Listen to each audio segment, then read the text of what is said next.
The Indian Child Bride, and the Old Arab Husband. A novel by Dr. A. Ahmed.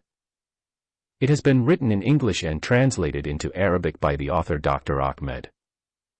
This book continues narrating the story of the Arab sugar daddy and the beautiful Indian girl. The story resonates with truthfulness, confrontation, challenge, genuine love, strong resilience, and steadfast courage. I invite you to accompany me as I continue to narrate the tragic life story of the extremely beautiful Indian mother, Rehana Khan, and her lovely little daughter, Ifat Khan. Let us resume our narration of the lifelong journey of those two Indian women. Before we dive in the story, I would like to remind the reader this novel is narrated in 6 books. 1. The Arab Sugar Daddy and the Beautiful Indian Girl. 2. The Indian Child Bride and the Old Arab Husband. 3. The Indian Miss World and the Rage of Muslims of the World. 4. Christina and the Complete Jew. 5. The Tears of God, Jews, Blacks, and Muslim Women. And 6. The Hidden Life of the Prophet Muhammad. This second book narrates the Islamic marriage between the 70-year-old Arab husband, Sheikh Ahmed, and the 7-year-old Indian child bride, Ifat Khan. This is an intriguing epic story narrated in 6 books. Book 2. The Arab Sugar Daddy Turns into Satan the Granddaddy. Copyright. All rights are reserved.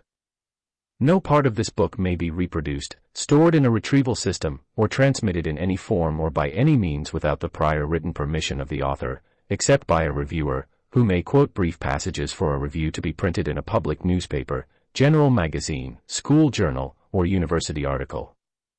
All characters in this novel are fictional and any resemblance to real people, living or dead, is merely coincidental. Chapter 11. Investigations conducted by the CIA team. With the arrest of the U.S. Congressman's son, the White House mobilized the CIA, which in turn contacted the highest police authority in the Kingdom of Saudi Arabia to demand the immediate release of the senator's son, Mr. Alexander Thomas. Initially, Saudi police authorities refused to release him, but when the king intervened, Joshua Thomas was released and taken directly to Jeddah International Airport and sent on the next flight to his home country. The husband Joshua arrived in the United States of America before the body of his murdered wife, Shama, arrived. He was deported from Saudi Arabia against his wishes. He was willing to stay behind and fight his late wife's case. Upon his arrival in New York, and given the conditions of his imprisonment, he was interviewed by several leading news bureaus. He spoke to the media about the reason for his wife's assassination. He also convinced his father to ask the CIA to send a qualified team of investigators to investigate the suspicious death of an American citizen on Saudi soil. Shortly after widowed husband Joshua's arrival, his wife's remains arrived in New York. Shama's mother, Susan Haddad, came from Baghdad to attend her daughter's funeral. Even her Iraqi husband, Andre Haddad, came with her. Once the burial was over, a team of 7 members of the CIA arrived in Jeddah and began their investigation into the murder of Senator Alexander Thomas's daughter-in-law.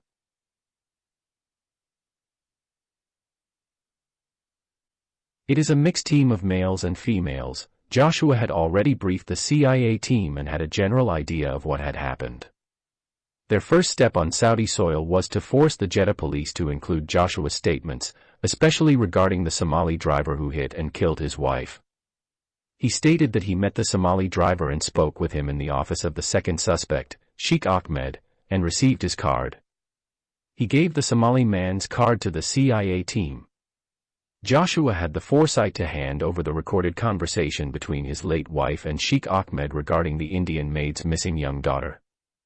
When this was achieved, the CIA team attempted to interrogate the Somali driver.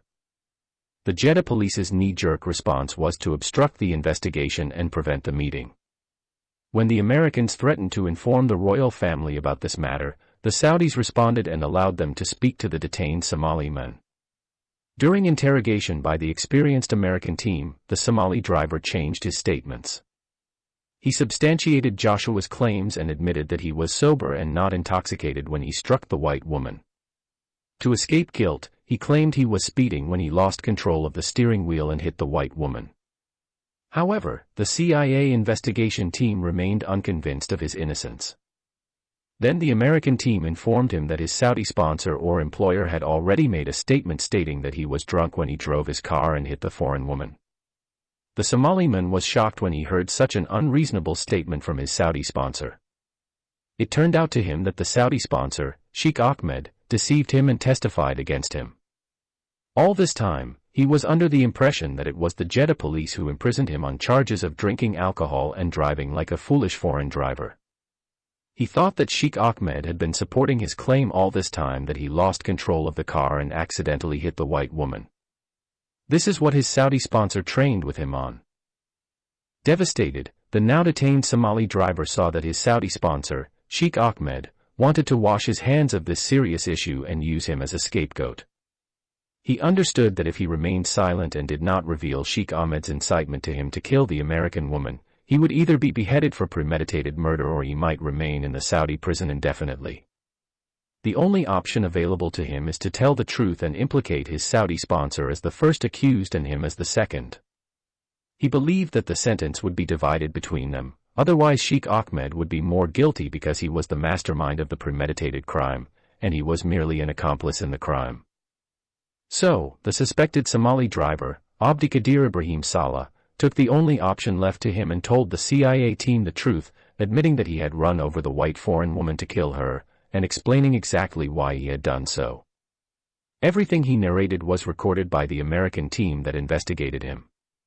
The CIA did not disclose this additional information to Jeddah police or the media, as investigations are still ongoing. They demanded the interrogation of the second accused, Sheikh Fayez bin Ahmed. Once they were sure that Sheikh Ahmed had deliberately killed the late American scientist Shama Abdul Bari Ahmed, they needed a motive. The testimony of her American husband Joshua gave them an idea of the circumstances surrounding wife Shama's murder. Still, now they are keen to find out who Rehana Khan is and where the Saudi man hid her young daughter Ifat.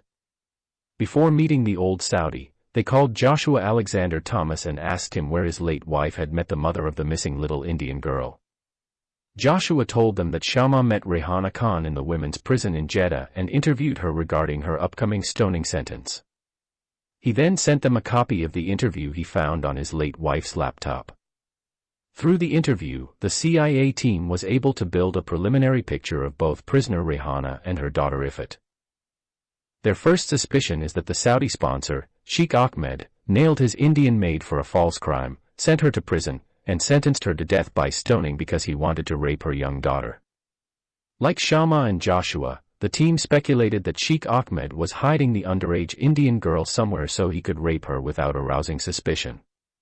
The logical conclusion was that when Shama discovered his carefully hidden secret, the Saudi sheikh decided to kill her before she could implicate him in the Jeddah police on charges of kidnapping and raping a young Indian girl. The CIA team expected that if they confronted Sheikh Ahmed directly about his heinous crimes, he might kill the underage girl and get rid of the evidence. And so, they began searching for the little girl's whereabouts. A mobile phone recording of the conversation between the late young American woman, Shama, and the old Saudi man, Sheikh Ahmed, gave them the first clues. Analyzing the conversation, they suspected that he had made up a story about sending the minor daughter to her relatives in India. The team felt that the little girl was never sent to India and made plans to confirm this theory.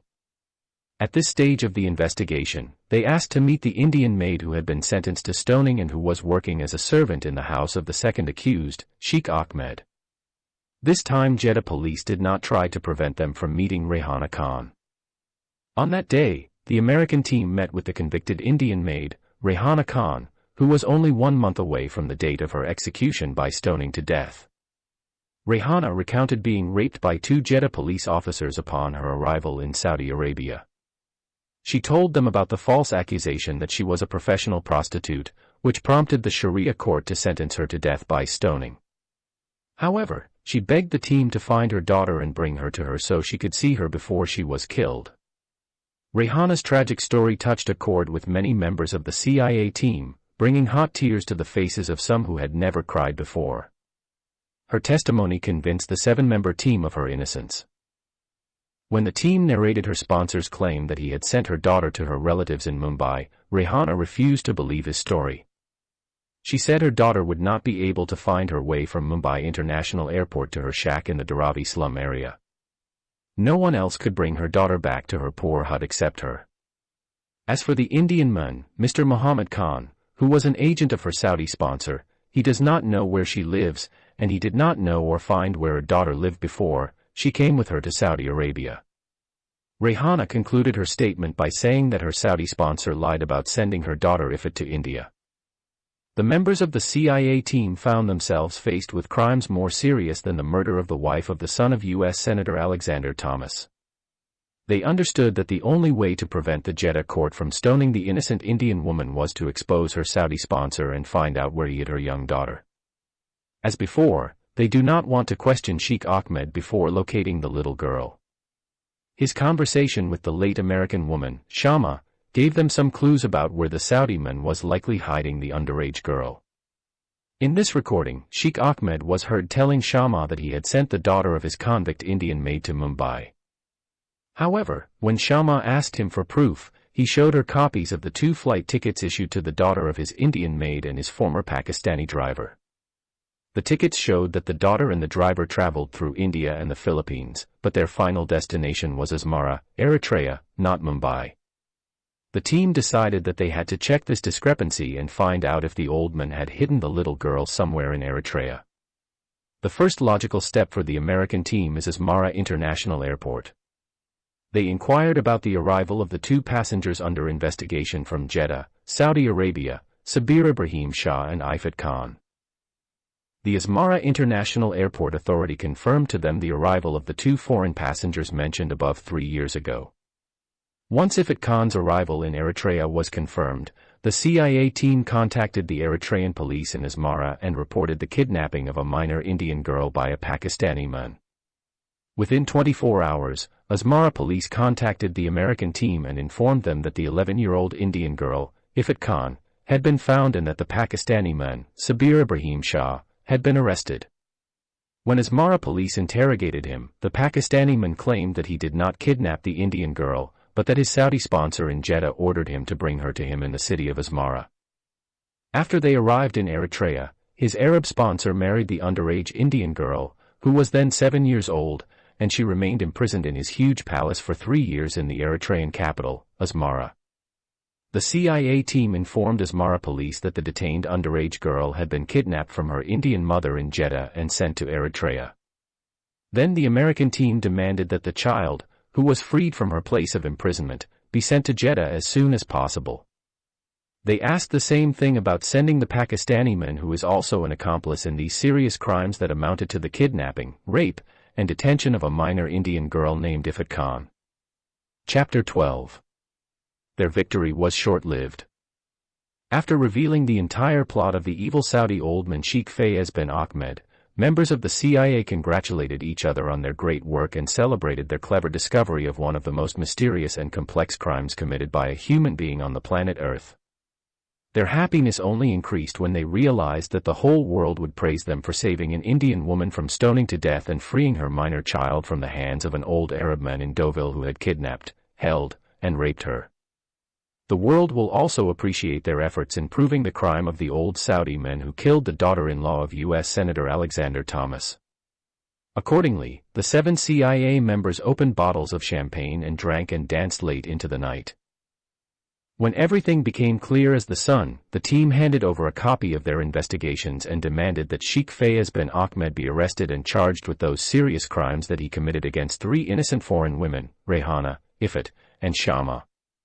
Once the CIA team submitted its official report to the Saudi police, Sheikh Ahmed was placed under arrest. Shortly after his arrest, his underage victim, Ifat Khan, and his vile Pakistani pimp, Sabir Ibrahim Shah, were returned to Jeddah. Members of the CIA team appeared on various international television channels and revealed the heinous crimes committed by a wealthy Saudi businessman against 3 innocent foreign women from India and America. But the victory, happiness, and celebration for the CIA team members did not last long. Sheikh Ahmed was arrested and interrogated by Jeddah police and then released on bail 24 hours later. He was bailed by his eldest son, Dr. Abdul Bari Ahmed, who traveled by air from Riyadh to Jeddah and came to rescue his father.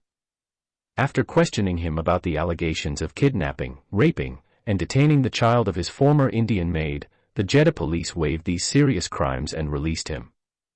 He was able to prove to the Saudi police that he legally married the child, Ifat Khan, when she was 7 years old, and gave her enough time legally before he entered into her and had intercourse with her. He also admitted that he had practiced with her thighing of female children for a year, by order of the Sunnah of the Holy Prophet Muhammad, may God bless him and grant him peace, based on his marriage to his child wife, Aisha, when she was 6 years old. Then he started having real intercourse with her when she completed 9 years of legal age. The old Arab husband challenged the police to find out from his fourth wife, Ifat Khan, whether he had sex with her before she became a sodomite at the age of 9. He strongly denied that he bribed his former Somali driver and convinced him to beat and kill the late American woman, Shama Abdul Bari Ahmed. He claimed that the CIA team convinced his detained Somali driver to change his statements because they promised to release him from Saudi prison and send him as a refugee migrant resettled in the United States. The old Arab husband challenged the police to find out from his fourth wife, Ifat Khan, whether he had sex with her before she became a marriageable and eligible Muslim girl at the age of 9. He strongly denied that he bribed his former Somali driver and convinced him to beat and kill the late American woman, Shama Abdul Bari Ahmed. He claimed that the CIA team convinced his detained Somali driver to change his statements because they promised to release him from Saudi prison and send him as a refugee migrant resettled in the United States. When the underage Indian wife Ifat Khan arrived in Jeddah from Asmara, she was 11 years old and pregnant. She became pregnant by her kidnapper and rapist. She had been in a horrible child marriage for 3 long years. Members of the CIA team were shocked when they learned that the Jeddah police had released Sheikh Ahmed and allowed him to take back his child wife. Their consciences were even more disturbed when they learned that the child, Ifat, was pregnant with his child when she was 11 years old. They also learned that Jeddah police dropped charges of kidnapping, rape, and forcible detention against the elderly Saudi man, al-Badawi. In addition to all of this, he was able to convince the Jeddah police that his Somali driver was the one who killed the American woman while he was drinking illegal local liquor and driving his car while drunk. They also learned that Jeddah police dropped charges of kidnapping, rape, and forcible detention against the elderly Saudi man, the pedophile Sheikh Ahmed. In addition to all of this, he was able to convince the Jeddah police that his Somali driver was the one who killed the American woman while he was drinking illegal local liquor and driving his car while drunk. Accordingly, the 7 members of the CIA team stormed the Jeddah police headquarters and demanded the immediate arrest of the kidnapper and rapist and the release of his minor victim. If they had not been from the USA, the Jeddah police would surely have arrested all 7 members of the CIA team and beheaded them with an executioner's sword or stoned them the following Friday. The American team went so far as to call the Jeddah police barbarians, scoundrels, animals, monsters, criminals, sexual deviants, and filthy pedophiles, and openly addressed them with other curse words, and some showed them the middle finger. An American female member of the CIA team said in her rage that if the Indian maid's child was not released from her Saudi kidnapper and rapist within 24 hours, the U.S. Marines would move out of Iraq and Syria and invade Saudi Arabia and then blow up all the mentally retarded, sexual deviants and all men. Saudis who have sex with children. Regardless of the words they used and the threats they made, the CIA team was unable to change the decision of the Jeddah police. Finally, the American team decided to refer the serious case to the royal family. Wisely, they also involved the Indian government. First, the CIA team drafted a massive report on the entire story of the 3 foreigners, Rehana, Ifat, and Shama. Then they uploaded it to the internet and spread it around the world. Rehana's stoning conviction has drawn the attention and sympathy of millions of people. Her photo and tragic story were circulated through emails and Messenger, YouTube, Facebook, Clubhouse, and TikTok. As a result, the outside world demanded an end to the stoning of the innocent Indian maid.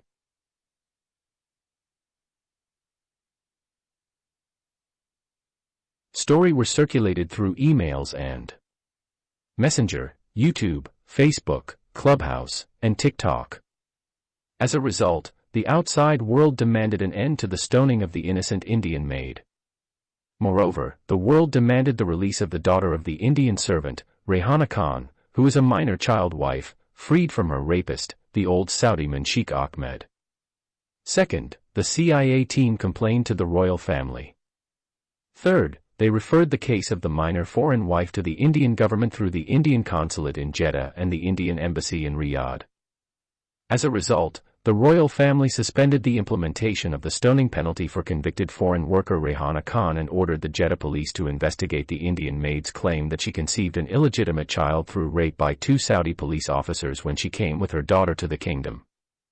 Furthermore, the royal family issued a decree that the same foreign woman must be retried in a Jeddah court on charges of being married to 2 husbands at the same time. The Indian embassy in Riyadh and the Indian consulate in Jeddah also intervened jointly and demanded the immediate release of the Indian minor girl, Ifat Khan, who was allegedly kidnapped, forcibly detained and raped by an old Saudi man who was her mother's sponsor. Despite these 2 official demands, the Jeddah police rejected the demands of the Indian ambassador and consul. Regardless, pregnant child wife Ifat Khan was taken away from her legal husband Sheikh Faiz bin Ahmed after the royal family ordered her release. The royal family also ordered the Sharia court to hold a new hearing on the validity of the marriage of elderly Saudi Sheikh Ahmed and Indian girl Ifat Khan and rule accordingly. Meanwhile, a young pregnant girl, Ifat, was placed in a women's prison in Jeddah but not as a suspect. She was not allowed to see or meet her imprisoned mother, convicted of adultery and stoning, Rehana Khan. The Saudi police or the Women's Prison Administration cannot keep a minor Indian girl in any Saudi home for fear of being raped by a male member.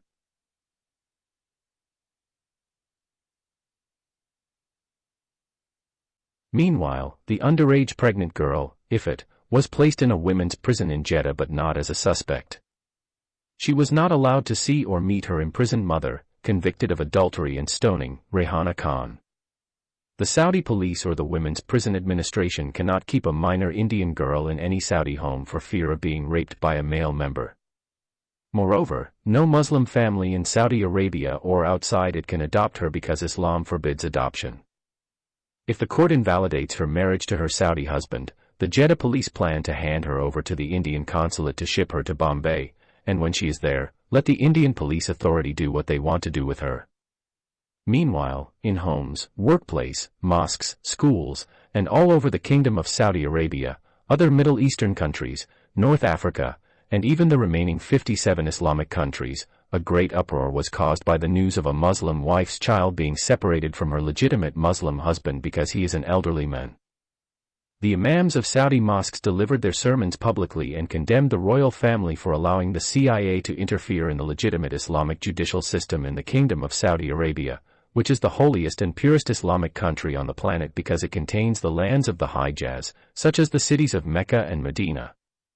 They said that the marriage of an old Saudi man and a minor Indian Muslim girl is permissible in all respects, and there was nothing in the marriage contract between them that contradicted Sharia law. As is usual in all Islamic countries, the protesters cited the example of the marriage of the Prophet Muhammad to the child Aisha, whom he married when she was 6 years old and had intercourse with her when she was 9. The condemning sermons of Muslim clerics moved the hearts of the vast Islamic masses and caused great chaos and anxiety throughout the Saudi lands of the Hijaz and all other Arab and Islamic countries. When the royal family felt the great threat from the angry Muslim masses, it published an official royal order and justified its decision to investigate the marriage relationship between the elderly Saudi man and his underage Indian wife. According to the decree, Saudi men are not permitted, according to a previously issued royal decree, to marry non-Saudi women. The royal decree temporarily appeased the angry crowds. However, the masses moved and took to the streets again when a prominent Egyptian Muslim leader publicly condemned the royal family for enacting laws that contradict the blessed Islamic Sharia. The prominent leader is known as Sheikh Yusuf al-Qaradawi. After condemning the royal family, al-Qaradawi issued a fatwa, religious council ruling, demanding that the elderly Saudi man, Sheikh Fayez bin Ahmed, be allowed to take back his young Indian Muslim wife, Ifat Khan, and transfer her to another Muslim country whose government is not hypocritical. Rather, it follows the law of the Book of God, the Holy Quran, and the Sunnah of his beloved chosen one, the infallible Prophet Muhammad, may God bless him and grant him peace. He even suggested some Muslim countries by name: Sudan, Somalia, Eritrea, and Pakistan. It is claimed that this great religious guide, Al-Qaradawi, is the one behind all the ongoing revolutions in the Arab countries, which are known as the Arab Spring. He uses the Al Jazeera satellite channel in Doha, Qatar, to incite and move the masses in every Arab country to overthrow their current secular regimes and establish Islamic governments that follow and apply Islamic law. Today, Al-Qaradawi is one of the most prominent leaders and pillars of the Muslim Brotherhood. He is working hard to fulfill the dream of the first founders of the Muslim Brotherhood, Hassan al-Banna and Sayyid Qutb, who wanted to restore the traditional Islamic caliphate to the Muslim world and use Sharia as the only correct form of Muslim rule. This distinguished Egyptian Islamic thinker and spiritual leader graduated from the prestigious Al-Azhar Islamic University in Cairo. So far, his followers have succeeded in overthrowing the secular Tunisian, Egyptian, Libyan, Yemeni, and Sudanese regimes and establishing Islamic governments. If his dream comes true, the Arab Spring will turn into a global nightmare. Chapter 13. The trial of the accused in the child bride marriage. The hearing to determine the validity of the marriage between Sheikh Ahmed and his child wife Ifat Khan was held shortly after she was estranged from her husband. The Sharia court wanted to issue a decision on this sensitive issue before public anger got out of control. Sheikh Yusuf al-Qaradawi's fatwa created serious problems for the royal family and the judicial system in Saudi Arabia. People protested publicly and demanded the immediate release of the minor Muslim wife into the custody of her legitimate Saudi husband and the freedom to transfer her to any other Islamic country so that he could take her to bed and have sex with her as he had done before. After issuing the fatwa, Iran called on the old Saudi Muslim husband to bring his Indian Muslim wife to Tehran and live freely together as husband and wife. Somalia also promised to welcome the couple to its territory. The 7 members of the CIA team were allowed to attend the trial with a translator. She is the same Indian girl who translated the interview that Rehana Khan conducted with the late human rights activist Shama Abdul Bari Ahmed. The trial is supposed to take place in Arabic. There are no lawyers in any Sharia court in the Islamic world. Islamic law does not allow any lawyers because in the time of the Prophet Muhammad there were no lawyers. In the interests of justice, the court may allow the accused to summon witnesses and present evidence in his defense. These courts also employ religious judges and assistant judges. In short, Sheikh Ahmed was allowed to present his case. The victim's child, his underage wife Ifat Khan, was also brought to the courtroom. She was detained in a women's prison until the court decided on her status.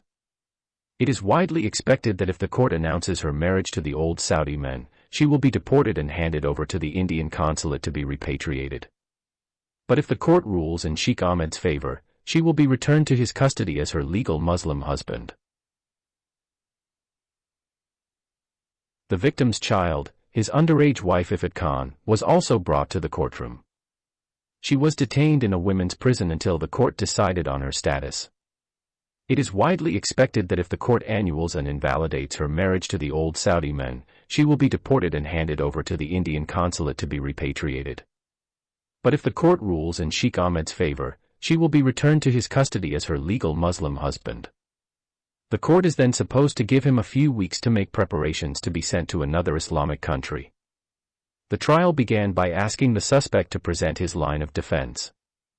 The child molester, wearing white clothes, appeared before the Sharia judges and the Muslim public as if he was about to perform the Hajj rituals or other sacred religious rituals such as prayer or fasting. He also holds a rosary in his left hand and a green copy of the Holy Quran in his right hand. His long red beard resembles a dirty old broom. He used henna to color his beard, just as the Prophet Muhammad did with his long beard. The good judges and the honorable public, the hunchbacked old man began to tell his story. When my Indian maid, Rehana Khan, was arrested by the Jeddah police on charges of public deception, adultery, and detestable bigamy, I had only 2 options regarding her baby daughter, Ifat Khan. Either I return her to her country to her Indian relatives or I keep her under my care until the Sharia court issues its ruling on her adulterous, depraved mother. I preferred to keep her in my house until the court decided on the charges against her whore and deceitful mother. After the Sharia court of God and his noble messenger convicted her mother of committing the heinous crime of bigamy and sentenced her to stoning until death because she married 2 men at the same time and became pregnant by a third man through adultery. Sheikh Ahmed stopped when he heard the grumbling and shuffling of feet in court.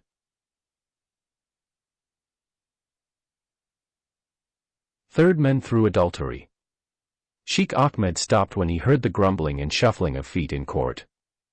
Instead of continuing his words, he suddenly remembered the day he met her beautiful and sexy mother for the first time in India in front of the Taj Mahal Hotel in the Colaba district of downtown Bombay, and decided to share his emotional experience with the court and the public.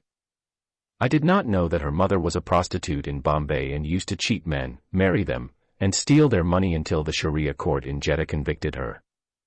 This is how the Arab lover sugar daddy, Qais al-Majnun, falsified the story of his beautiful Indian lover, Layla, the maid Rehana Khan, and told her before the Sharia court of God and his messenger. He later turned into the old pedophile, grandfather Satan, and kidnapped, raped, starved, beat, and imprisoned her little daughter, Ifat, in a horror palace for 3 years in Eritrea. While I was performing the public Friday prayers at the famous Islamic mosque Haji Ali in the city of Bombay, someone approached me and spoke to me about her Indian servant mother. He was an Indian Muslim. He told me that there was an Indian Muslim widow who had recently lost her husband and had a young daughter. He said that she was extremely poor and not. She has someone to support her and her young daughter. When she became Sheikh Ahmed stopped when he heard the grumbling and shuffling of feet in court. Instead of continuing his words, he suddenly remembered the day he met her beautiful and sexy mother for the first time in India in front of the Taj Mahal Hotel in the Colaba neighborhood of downtown Bombay, and decided to share his emotional experience with the court and the public. I did not know that her mother was a prostitute in Bombay and used to cheat men, marry them, and steal their money until the Sharia court in Jeddah convicted her. This is how the Arab lover sugar daddy, Qais al-Majnun, falsified the story of his beautiful Indian lover, Layla, the maid Rehana Khan, and told her before the Sharia court of God and his messenger. He later turned into the old pedophile, grandfather Satan, and kidnapped, raped, starved, beat, and imprisoned her little daughter, Ifat, in a horror palace for 3 years in Eritrea. While I was performing the public Friday prayers at the famous Islamic mosque Haji Ali in the city of Bombay, someone approached me and spoke to me about her Indian servant mother. He was an Indian Muslim.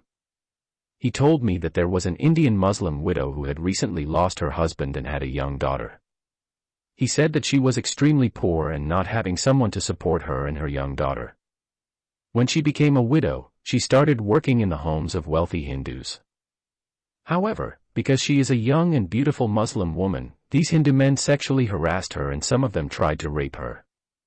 That is why she stopped going to their homes, because she is a chaste and honorable Muslim woman and valid. I cried and wiped tears from my eyes and my long beard before asking him what I could do to help a poor, righteous Muslim widow. He told me, "You are the only person who can solve her problem." So, I told him, "My brother in Islam, only God can solve the problems of the poor.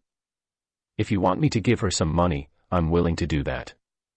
He told me, "My Arab Muslim brother, that all the money you give her will end one day."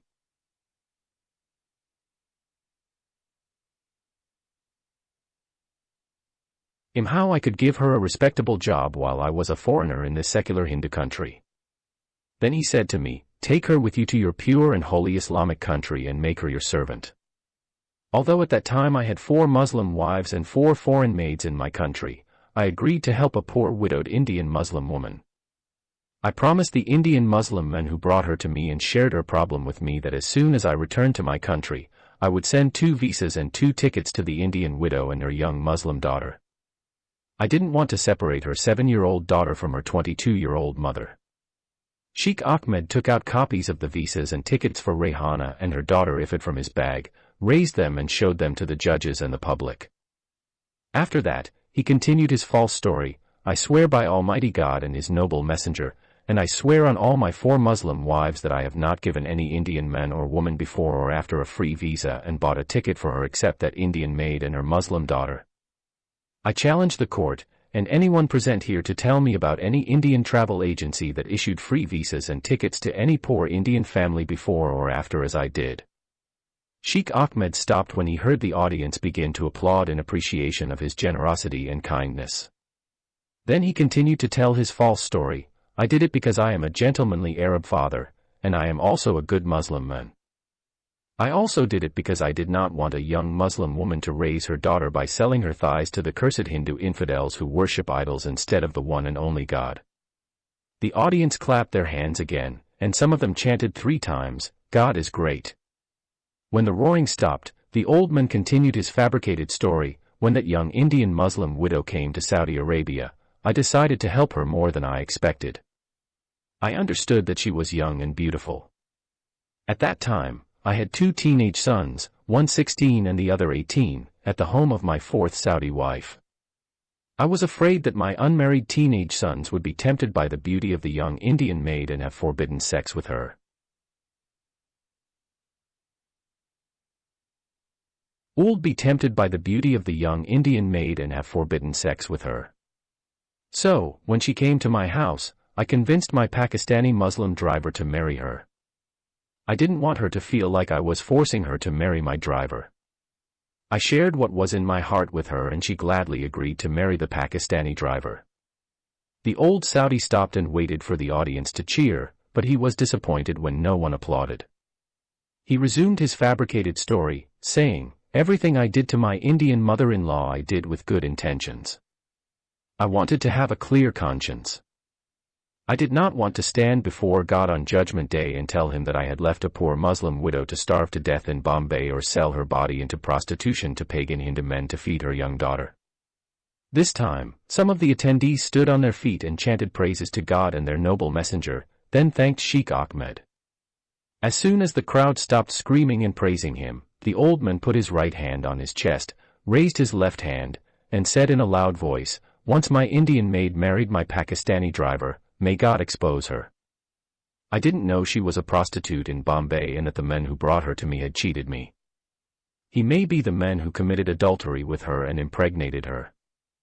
When the police discovered that she had married 2 men in Jeddah at the same time, she was arrested. Imagine a single woman marrying 2 men at the same time and having sex with them, and she did so in less than 20 days.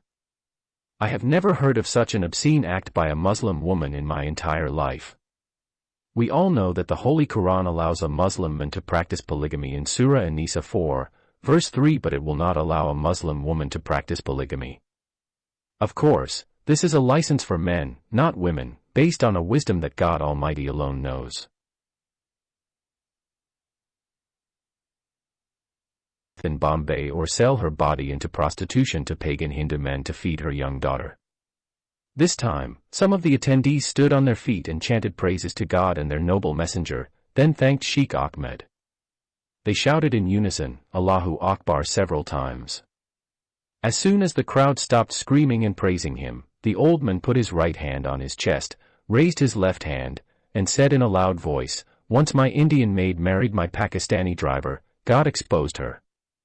I didn't know she was a prostitute in Bombay and that the men who brought her to me had cheated me.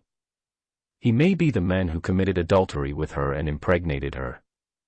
When the police discovered that she had married 2 men in Jeddah at the same time, she was arrested. Imagine a single woman marrying 2 men at the same time and having sex with them, and she did so in less than 20 days. I have never heard of such an obscene act by a Muslim woman in my entire life. We all know that the Holy Quran allows a Muslim man to practice polygamy in Surah An-Nisa 4, verse 3, but it will not allow a Muslim woman to practice polyandry. Of course, this is a license for men, not women, based on a wisdom that God Almighty alone knows. Even in the countries of the cursed infidels, who allow a man to marry another man and have homosexuality together, and a woman to marry another woman and practice lesbianism, and they also allow their teenage sons and underage daughters to have sex before marriage like animals, they still do not allow polyandry for women. May God protect our Muslim husbands, daughters, and sisters from the evil practices of the accursed Satan practiced by Christians and atheists in Western countries. Sheikh Ahmed stopped when he heard the Sharia judges and the public cursing Satan and asking God to protect their daughters, sisters, and wives from this evil act that the Indian Muslim maid Rehana Khan did. Jeddah police discovered by chance that she had married these two men without either of them knowing about her bad deed. Moreover, after her arrest, the hospital discovered that she had become pregnant by a third man before marrying these two innocent men in less than a month.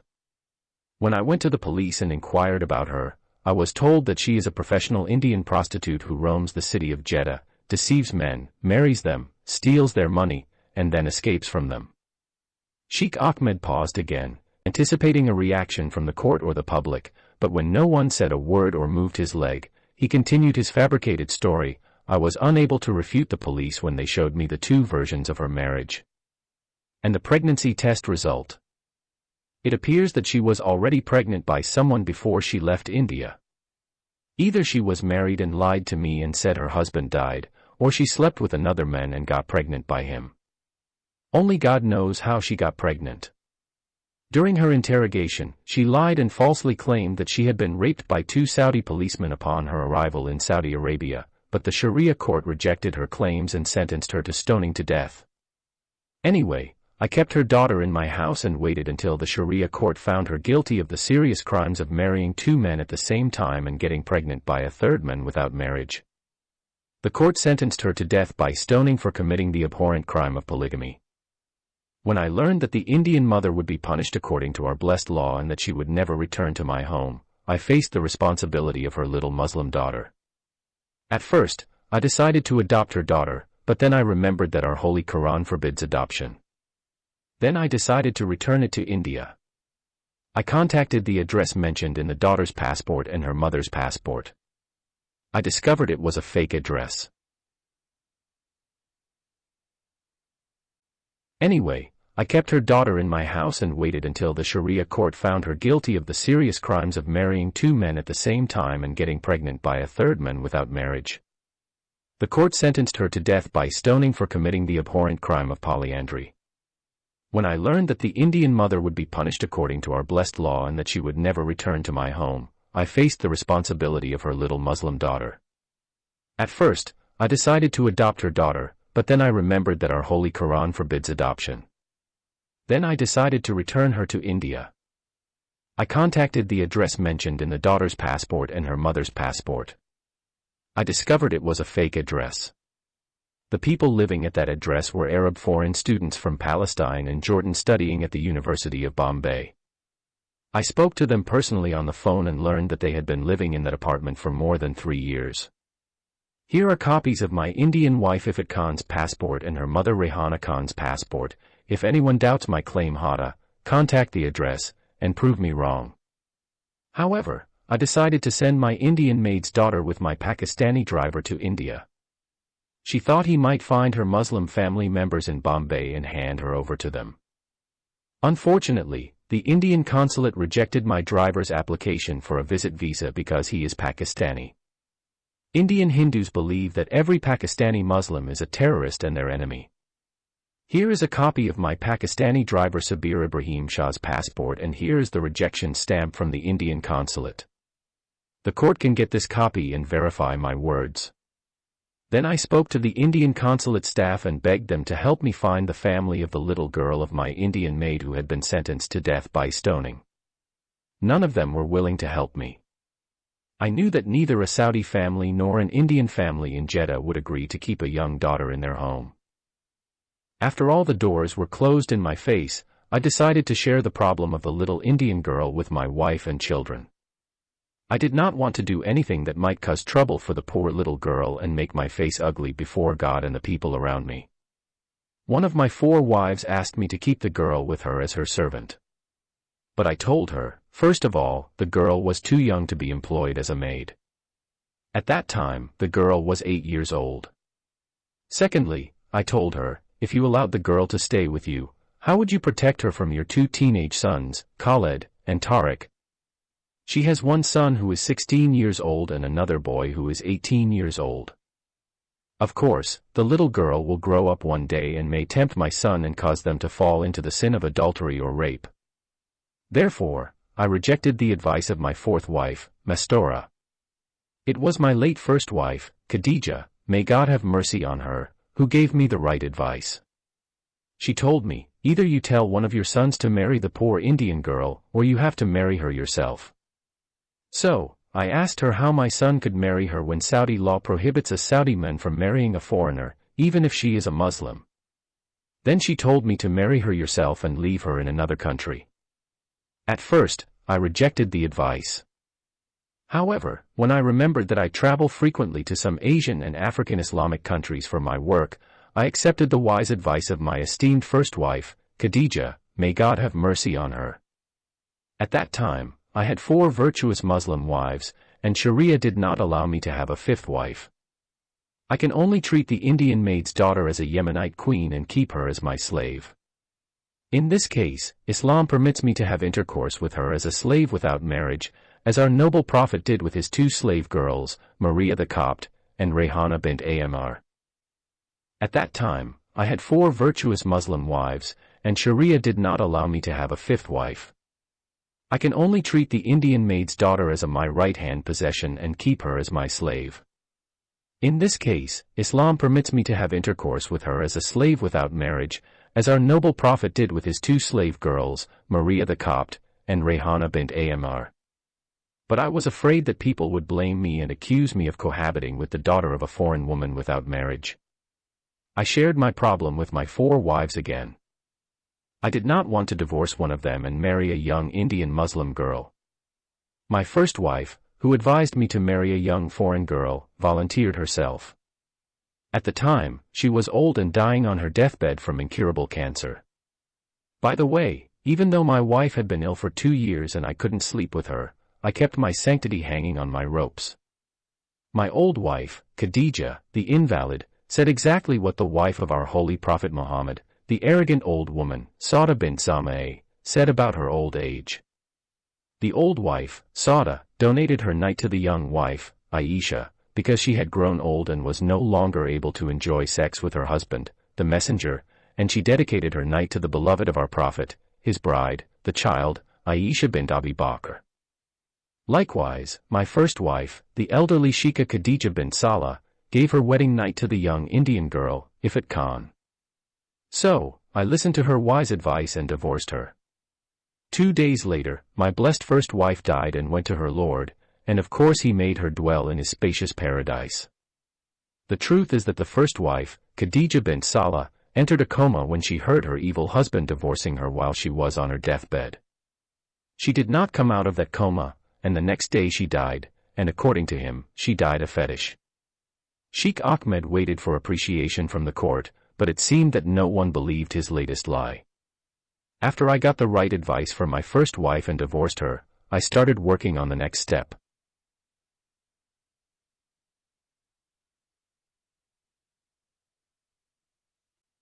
The truth is that the first wife, Khadija bint Salah, entered a coma when she heard her evil husband divorcing her while she was on her deathbed.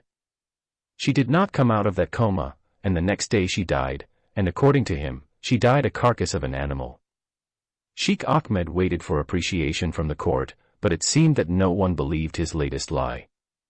After I got the right advice from my first wife and divorced her, I started working on the next step. I realized that the law of my country would not allow me to marry a foreign Indian girl even if she was Muslim, so I decided to follow the wise advice of my first wife. I learned that our blessed Sharia does not prevent a Saudi from marrying a non-Saudi woman. So, I decided to take the poor and orphaned Indian girl to a Muslim country that allows Muslim men and women to marry each other regardless of color, race, and age. Sheikh Ahmed was forced to stop his false narrative for a while when the audience clapped their hands. However, it was observed that the 5 religious judges did not clap their hands, most likely because the old man struck a chord regarding a law put in place by the royal family that prevents the marriage of foreign women, even if they are Muslim. I knew that other Islamic countries such as Pakistan, Afghanistan, Iran, Indonesia, Somalia, Sudan and Eritrea would allow a Muslim man to marry a Muslim woman regardless of her age, race and color. The old man again paused for the effect of his words, but nothing came forward. All of these 7 blessed Islamic countries implement the law of God and the Sunnah of His noble messenger to the fullest extent. However, this time, his speech was interrupted by audience applause even though he did not expect the appreciation to occur. Also, this time one of the 5 judges took a calculated risk and lightly slammed his hands on his table. The old man saw that his words had a good effect on one of his judges, which was a good sign.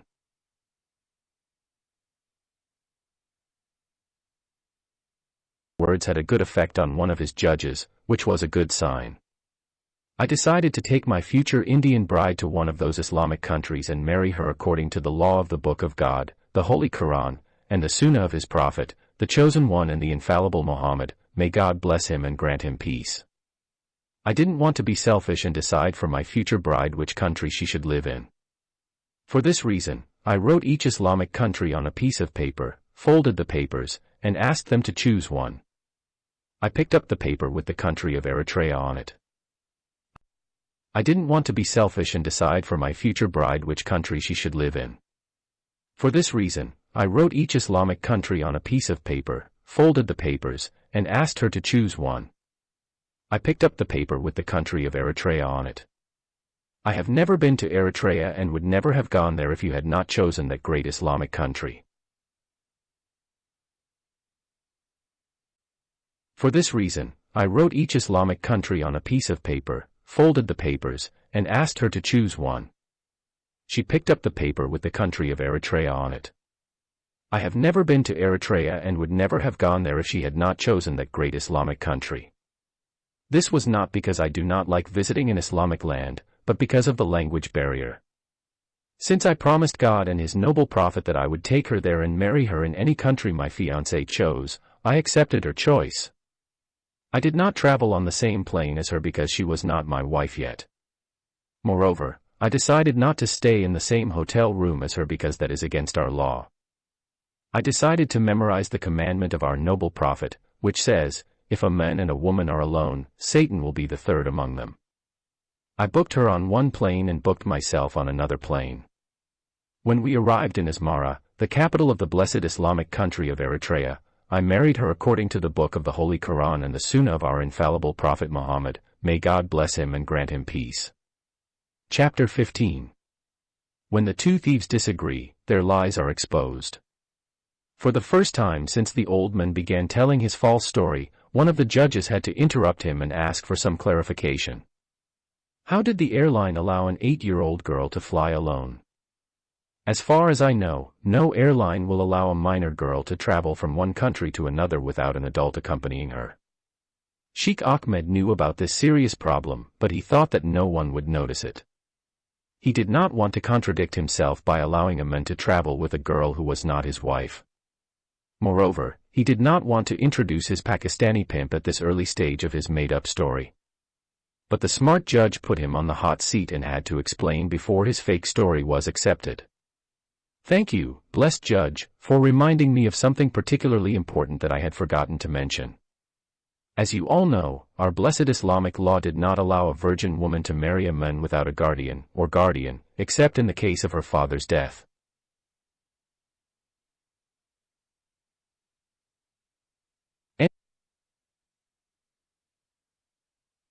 You all know, our blessed Islamic law did not allow a virgin woman to marry a man without a wali, or guardian, except in the case of her father's death.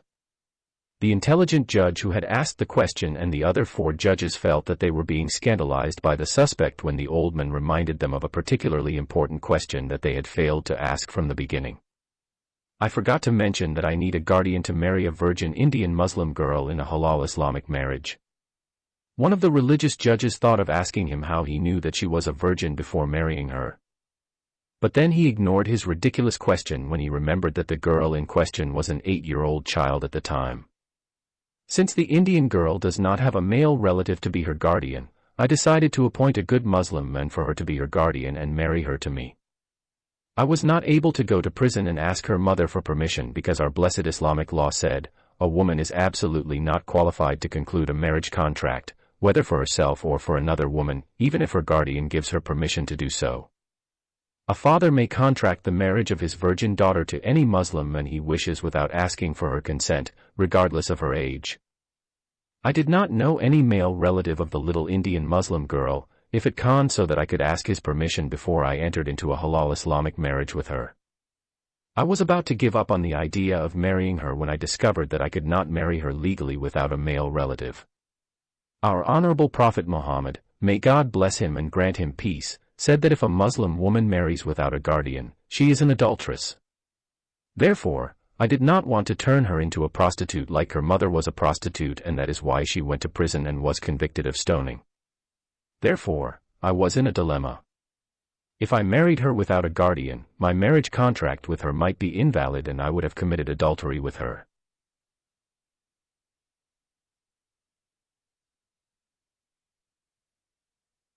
Prostitute, and that is why she went to prison and was convicted of stoning. Therefore, I was in a dilemma. If I married her without a guardian, my marriage contract with her might be invalid and I would have committed adultery with her. If I do not marry her, I will expose her and my children to the risk of adultery or rape. While I was thinking about solving this difficult dilemma, my loyal Pakistani driver came forward, hit his chest with his right hand, and proudly said, "I will be her guardian, and I will marry her to you according to the Book of God and the Sunnah of his Prophet." The lying old man stopped telling his false story and looked around. The faces of the crowd and the judges gave him a boo, and one of them gave him the middle finger. Northwest One in court praised what his Pakistani Muslim driver did. Not because what he said is not praiseworthy, but because they are all Arabs and hate Pakistani Muslims. If he had said, "My Arab driver said that I will be her guardian and marry her to you," they would have applauded for 10 minutes or more. The simple truth of Arab life is that they look down upon non-Arab Muslims. They consider themselves to be gods on earth, such as the Hindu Brahmins, who have a sacred religious position in Hinduism, which makes them consider themselves to be human gods on earth. On the other hand, some Indian Muslims consider themselves more honorable or noble and believe that they are direct descendants of the Prophet Muhammad, and they look with contempt at others. Other Indian Muslims. Like vultures and scoundrels, Indian Muslims created their own caste system that divided them into 3 classes: 1. The Ashrafs, nobles; 2. The Ajlafs, slaves; and 3. The Arzals, untouchables. Muslims of the last class have a status like the outcast Hindus in India. They are not allowed to enter mosques to pray, and they are not allowed to touch the books of the Holy Quran. Therefore, one of the Arab judges interrupted the old man out of hatred for Pakistani Muslims and asked him an exceedingly difficult question. Neither the judge who asked the question nor the old man expected the seriousness of the question, and created a major rift between the old Saudi man and his loyal Pakistani pimp, who allegedly volunteered to be the guardian of the Indian child, Ifat Khan. It is a slippery question that changed the course of the trial and created a major rift between the old Saudi man and his loyal Pakistani pimp, who allegedly volunteered to be the guardian of the Indian child, Ifat Khan. As we will soon see, this question will make the 2 thieves disagree sharply with each other and reveal their lies. The angry Saudi judge wanted to know why Sheikh Ahmed had not convinced his loyal Pakistani driver to marry the young Indian girl and spare himself all the trouble he had to go through to marry her. The foolish old man could easily answer this thorny question by saying that Sharia law would not allow his Pakistani driver to marry the Indian Muslim child Ifat Khan because he had already married her mother, Rehana Khan. However, he inadvertently implicated himself by saying that he already had the idea in mind and had spoken to his Pakistani driver about the possibility of marrying the daughter of his Indian maid who had been convicted of stoning. But his honest and trustworthy Muslim driver refused to marry her for personal reasons. The stubborn judge was not satisfied with the vague answer and demanded to know the exact personal issue that prevented the sincere Pakistani Muslim driver from marrying the young orphaned Indian girl. At this critical stage of the trial, the cunning old man still had a chance to escape from the jaws of the difficult question, but he missed the opportunity again and fell into another dangerous trap. Instead of referring to the sham marriage on paper to his wife's Indian child mother and his foreign Muslim pimp, he said his loyal Pakistani driver told him that he did not have what other men had. The adamant judge asked the accused Sheikh Ahmed to speak clearly to the court of God and his noble prophet and to tell them exactly what his honest and trustworthy Pakistani driver told him. The old man's memory was lost, and he forgot that his Pakistani driver, the pimp, was present in court. He said that his foreign driver, Sabir Ibrahim Shah, told him that he was a eunuch.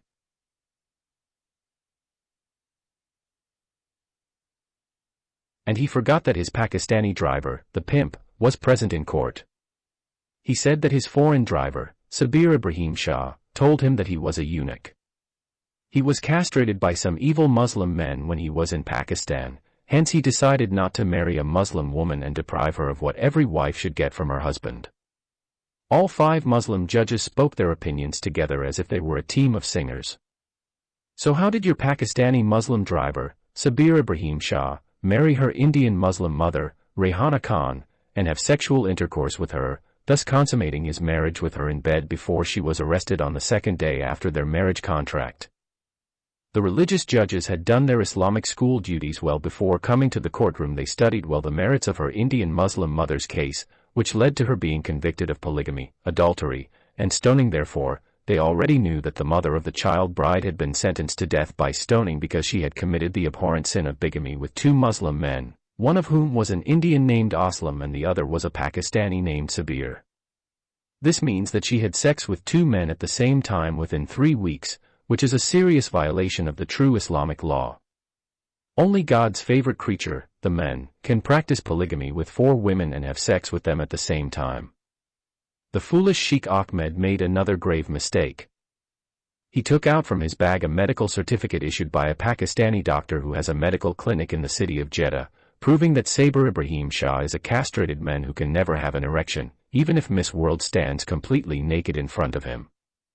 Therefore, his driver told him that he could not marry any woman, because he could not have sex with her as his wife. But in doing so, the foolish old man shot himself in the foot and exposed his evil deeds and lies. When Pakistani pimp Sabir first learned he was a castrated man, a mystery that had puzzled him for 3 years was solved. He remembered that the day he married the beautiful Indian Muslim Rehana Khan and slept with her in the same room, he tried to have sex with her, but he could not.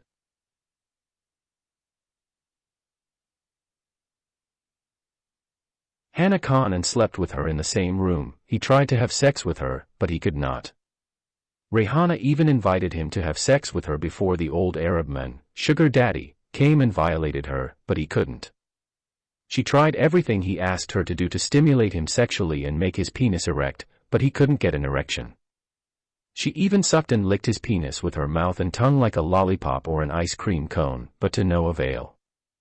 His Muslim wife, Rehana, told him, "You are my legal Muslim husband, and therefore you have the right to have sex with me, not the lustful, shameless old man." Sabir also remembered what happened to him when the adulterous, unfaithful, and ugly Saudi wife, Mrs. Ahmed, tried to have sex with him that day in the room and bed of his Saudi sponsor, and he was unable to have sex with her either. That's why she got so angry at him, hit him, bit him, and was about to eat him alive and kill him if he couldn't escape from her. He also mentioned that he tried several times to have forceful sex with the underage Indian wife, Ifat Khan, in the absence of her Arab husband, Grandpa Satan, and her attacker, Sheikh Ahmed, but he failed to achieve an erection every time he tried to rape her. He also recollected that he tried several times to have forceful sex with the underage Indian wife, Ifat Khan, in the absence of her Arab husband, the Grandpa the Devil, and her abuser, Sheikh Ahmed, but he failed to achieve an erection every time he tried to rape her. Finally, the Pakistani pimp concluded that God had cursed him with a great curse and turned him into a sexually impotent young man because of the evils he had committed against the 2 innocent Indian women, Rehana Khan, and her little girl, Ifat Khan. However, when the elderly Saudi man took out a medical report from a Pakistani doctor from his bag and presented it to the Sharia court, Sabir understood who had castrated him. Then he understood why the old man trusted him to stay alone with Rehana and Ifat. Why did his evil master allow him to sleep with the beautiful young Indian woman in the same bedroom on the day of his fake secret marriage to her, and why did he allow him to live with his child bride in the same house during his absence for 3 years? He knows that the Arab man will not trust his father and brother with his wife. Therefore, the despicable pimp, Sabir Ibrahim Shah, became so angry that he was unable to speak when he got up and opened his despicable mouth. The chief judge angrily shouted at him and asked him if he had anything useful to say. When he opened his mouth again and was somehow able to speak, it was as if a bomb had suddenly been dropped inside the crowded courtroom by an angry Muslim terrorist, or he had detonated an explosive device from an explosive belt that was tied around his waist and buttocks. He said that everything his Saudi sponsor told before the Sharia court today was just lies. He admitted that Sheikh Fayez bin Ahmed was the one who forced him to marry Rayhana Khan on paper only, without having sex with her even once, because he wanted to sleep with her himself and make her his secret concubine. He was the one who forced him to convince the Indian maid to sleep with him, which he did.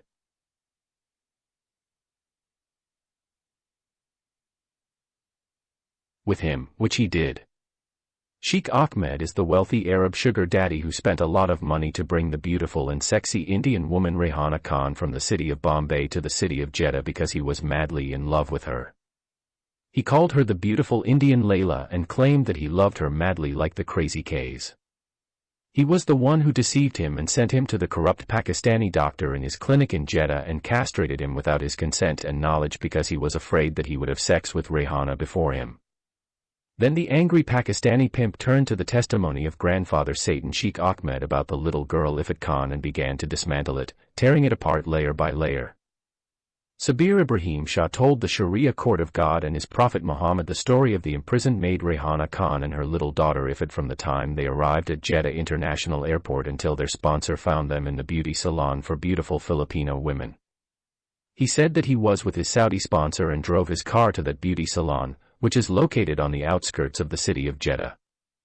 He also told the court what happened to Ifat Khan since the day her mother, Rayhana, was arrested and falsely accused by Jeddah police of being married to two husbands at the same time.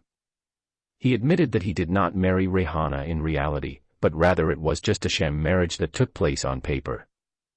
It was just a fake marriage, meant to cover Sheikh Ahmed's ulterior motive. The Saudi sponsor wanted to keep the beautiful young maid, Rayhana, as his secret mistress or concubine, and then he could commit adultery with her without marriage. But she was captured before the old man could rape her. After that, the Pakistani pimp admitted in court that he was the one who helped Sheikh Ahmed's two sons smuggle a surveillance camera into their home. He also said that he installed the camera in the women's bathroom of their mother Mrs. Mastora Ahmed. The two sons videotaped the Indian maid, Rayhana Khan, while she was bathing completely naked.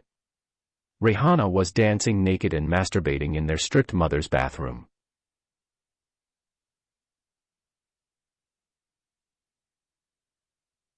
Her and have group sex with her inside the small warehouse where she was orphaned with her child, Ifat.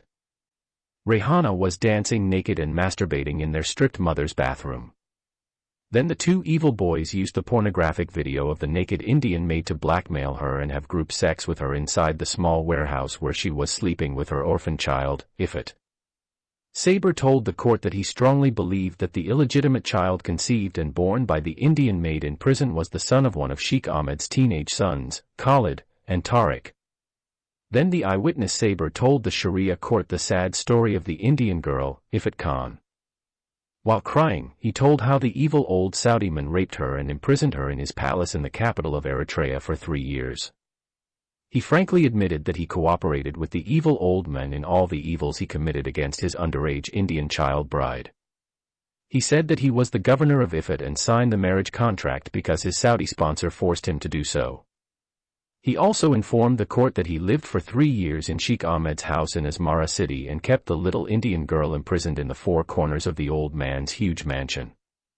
His confession made the 7 members of the CIA team shed hot tears as if they had never cried before. With his confession of participation in Sheikh Ahmed's crimes, the public began to become incredibly angry with him, but none of them shed a single tear for the Indian mother convicted of stoning, Rayhana, or her daughter, the child wife, Ifat, and his testimony did not touch the hearts of the judges of the Sharia court. Unfortunately, Sabir Ibrahim Shah's confession did not convince any of the 5 judges of the Islamic Sharia court to invalidate the marriage contract between Sheikh Faiz bin Ahmed and the child bride, Ifat Khan. Sharia judges collectively rejected Saber's confession and testimony against his Saudi sponsor because he participated in the marriage contract and volunteered to be the guardian of the orphaned Indian girl, Ifat Khan. Moreover, he had taken care of the wife in question for 3 years. Therefore, he is considered a false witness. He became accused of being a false witness and slanderer who presented to God's court a false confession that harmed the reputation of a Saudi Muslim sheikh. He is also convicted of providing a false and malicious statement about his Saudi sponsor. According to the Quran, whoever gives false testimony according to Islamic law must be flogged with 80 lashes, and his testimony will not be accepted again. As written in the laws of the Islamic country, the Holy Land of Hijaz, Sabir Ibrahim Shah was sentenced to 80 lashes. In addition, the court ordered his deportation to his country of origin, Pakistan, after the sentence was issued and executed. The Sharia court also banned him from visiting the Kingdom of Saudi Arabia again, even if it was to perform the Hajj, in the two holy cities of Mecca and Medina, circumambulate the house of God 7 times, and stone the accursed Satan. However, after sentencing Sabir, the court ruled in favor of Sheikh Ahmed, the devil, the evil grandfather. His marriage to the Indian girl, Ifat, was considered valid and did not violate Islamic law in any way. According to the Sharia court, the Indian girl, Ifat Khan, was married when she was 8 years old when the old Saudi Sheikh Ahmed married her following the Holy Quran and the blessed Sunnah of the Prophet Muhammad. Therefore, the Sharia court in Jeddah City issued a ruling allowing the Arab husband, Sheikh Fayez bin Ahmed, to take his Indian wife, Ifat Khan, to another Muslim country of his choice and continue his halal married life with her, and both of them live as husband and wife.